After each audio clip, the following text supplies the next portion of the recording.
Dear sisters and brothers in Christ, once again we are on the road to Jerusalem with Jesus.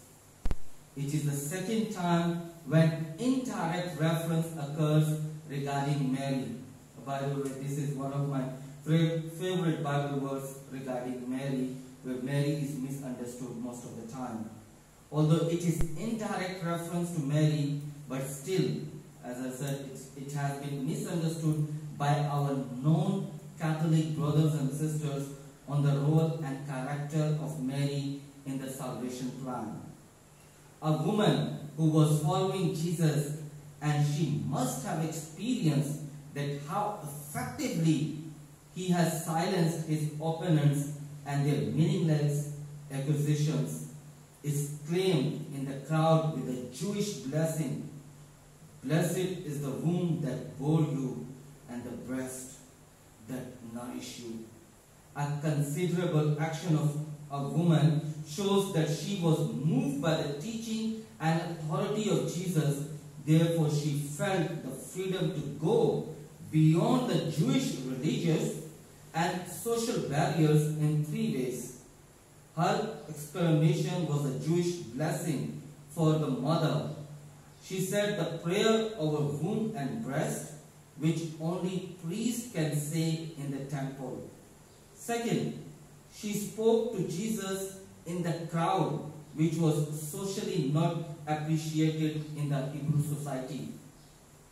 Third and the last, she addressed Jesus, who is considered as the rabbi, a teacher, directly, where a woman can only consult a rabbi through her husband or a male elder in the family. A notable response of Jesus changed the whole context. First, Jesus did not judge a woman. Second, Jesus allowed a woman to speak in the crowd.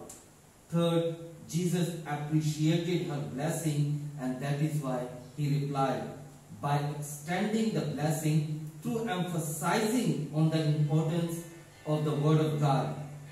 Mary was chosen to be the mother of the Son of God, was a plan of God as written in the book of Genesis and confessed by Paul in his letter to the Galatians. She was given the grace to conceive Jesus, first in her heart and later in her womb. She is the woman of faith who offered her virginity and family for the salvation plan. All these things shows the willingness and greatness of Mary. But above all, God loved her because of her unconditional yes to God's message. She gave the priority to the Word of God in her life. She offered her mind, her soul, and her strength to be at the service of the Word. By accepting Jesus as her Son, the Word became flesh. She did not only conceive Jesus, but she heard the Word of God, kept in her heart, and lived in her entire earthly life. Once again, Jesus presented her mother as the par excellence model of discipleship.